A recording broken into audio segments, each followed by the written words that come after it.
Hi, welcome to the part where we're going to talk about the art of asking a good question. You just learned the how of it. Now, I would say that I would really recommend, if you haven't already, to read chapter 3 out of the book. It has a very detailed explanation of the prayer itself and also everything we're going to be talking about, as far as asking a good question.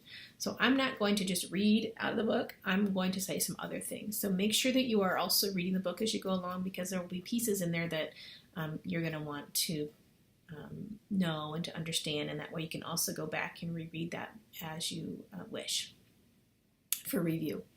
All right, but just in general, the art of asking a good question really means that you will get better with time. You will fine-tune your ability to really ask the questions that are going to lead you to the answers that you really would benefit from knowing at that particular time.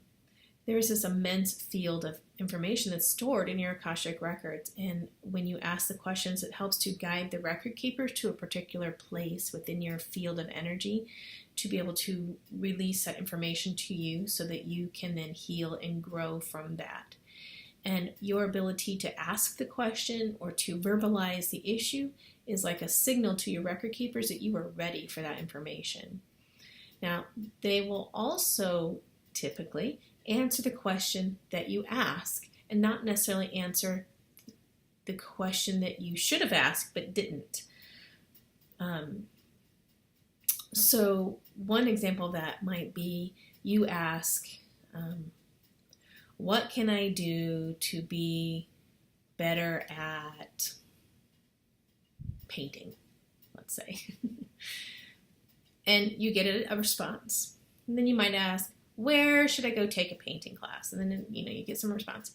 Where would be a good place? Okay, maybe the question would be, is it in my best good to learn more about painting right now? Because if you would ask that question first and the answer was no, you wouldn't need to ask any of those other questions. But if you start asking them things, they're going to give you information. What can I do? Well, you could take a class or whatever it might be. But that doesn't mean that that's really in your best interest to do it at that time. So as you write out whatever question you initially want to ask, I would highly recommend that you also go back and come up with variations of that question. Even if you think you don't need it, go ahead and do it anyway in the beginning just for practice. And you just might be surprised at some of the other information that comes out to give you a more rounded, full picture of whatever the issue is that you happen to be asking about in that particular moment. So that's one good thing to do to help you fine-tune the art of asking that good question. Another thing is you always want to make sure that your questions are relevant to you. It's really easy to start thinking about someone else and why someone else is doing what they're doing. And maybe you've got a coworker that has some annoying habit that you really just can't stand. And you could go into your record and be like, why is it that so-and-so has to do blah, blah, blah, blah, and it's so annoying? Well, that really isn't your business, okay? That's their business. That's their life path, and it has nothing to do with you. And even if you understood why they were doing it, it still isn't going to help you to grow any, and so what's the point?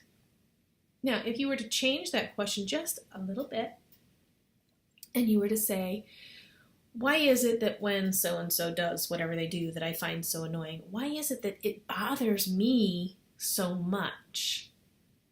Now that question is about you. So do you see the difference there? One way, it was just about the other person. It had nothing to do with me. The other way is it's making it relevant to me. What can I learn from this? How can I become a better person as I better understand? What is important for me to understand about this other person so that I can better interact with them, or so that I can have a more peaceful relationship with that person? All those are variations of questions, but they make them relevant to me or to you if you're the one asking. So I hope that makes sense. So just to recap, ask lots of variations of the question. Make sure your questions are relevant to you if you're also wanting to kind of see about how you're relating with someone else, and then it's not just about the other person. And a really powerful question is, I kind of said it already, but just to reemphasize it here, is what am I to learn about myself through this event, through this interaction, through this relationship? What am I to learn about myself? How can I be a better person? Those types of questions are really good.